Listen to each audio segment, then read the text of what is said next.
Match শেষে নাহিদ রানা যখন match সেরার পুরস্কার নিতে যাবেন, ঠিক সেই মুহূর্তে শাহিন শাহ আফ্রিদি পাকিস্তান দলের অধিনায়ক নাহিদ রানার কাছে যান এবং তার কাঁধে হাত রেখে কিছু একটা জিজ্ঞেস করছিলেন।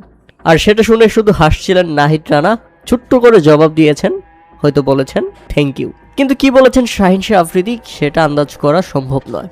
হয়তো তার বোলিংয়ে মুগ্ধ এবং তাকে প্রশংসা করেছেন, এমনটাই হতে পারে। কিন্তু সামাজিক যোগাযোগ মাধ্যমে এই ছবিটি শেয়ার করে অনেকেই লিখছেন, শাহিন শাহ আফ্রিদি হয়তো নাহিদ রানাকে বলছেন, শুধু পাকিস্তানের সাথেই, শুধু আমাদের সাথেই কেন তোর জ্বলে উঠতে হবে, বারবার কেন আমাদের উপরই তোর জ্বলে উঠতে হবে। হ্যাঁ দর্শক, এই গল্প খুলাসা করতে হলে আপনাদের একটু 2024 সালে ফিরে যেতে হবে। 2024 সালে আগস্ট সেপ্টেম্বরে রাওয়ালপিন্ডি টেস্ট, পাকিস্তানের বিপক্ষে বাংলাদেশের পেসার নাহিদ রানা তার গতি ও বাউন্স দিয়ে দুর্দান্ত নৈপুণ্য প্রদর্শন করেছিলেন।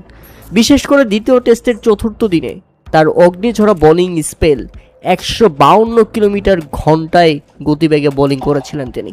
পাকিস্তানের মিডল অর্ডার ভেঙে দিয়েছিলেন রীতিমতো।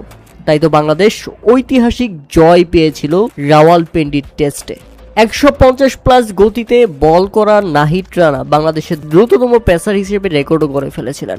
টার্নিং স্পেল ছিল রাওয়ালপিন্ডি টেস্টের দ্বিতীয় ইনিংসে 4 উইকেট নিয়ে পাকিস্তানকে রীতিমতো ধসিয়ে দিয়েছিলেন নাহিদ রানা।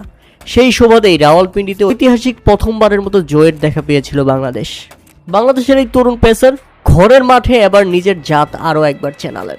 5 উইকেট তুলে নিয়ে হয়েছেন ম্যাচ সেরা, বাংলাদেশকে জিতিয়েছেন একাই, কারণ কাজের কাজটা তিনিই করে দিয়েছিলেন। পাকিস্তানকে মাত্র 114 রানের মধ্যেই অল আউট করে দিয়েছে, তুলে নিয়েছে 5টি wicket. Pakistani batting line up Nahid রানার গতির সামনে রীতিমতো তাসের ঘরের মতো ভেঙে পড়েছে। তাতে নাহিদ রানা মুস্তাফিজুর রহমানকেও ছাড়িয়ে গেছেন। পাকিস্তানের বিপক্ষে সেরা বোলিং ফিগার ছিল মুস্তাফিজুর রহমানের। 2019 সালে লর্ডসে পাকিস্তানের বিপক্ষে 5 উইকেট তুলে নিয়ে 75 রান খরচ করেছিলেন মুস্তাফিজুর রহমান। কিন্তু বর্তমানে নাহিদ রানা পাকিস্তানের বিপক্ষে 5 উইকেট তুলে নিয়েছেন মাত্র 24 রান খরচায় 2026-এ মিরপুরে। তাই নাহিদ রানা গতিশীল, তাই নাহিদ রানা প্রগতিশীল। এই নাহিদ রানা লম্বা রেসের ঘোড়া, তাকে যত্ন নিতে পারলে একদিন বাংলাদেশের সুপারস্টার হয়ে দাঁড়াবে।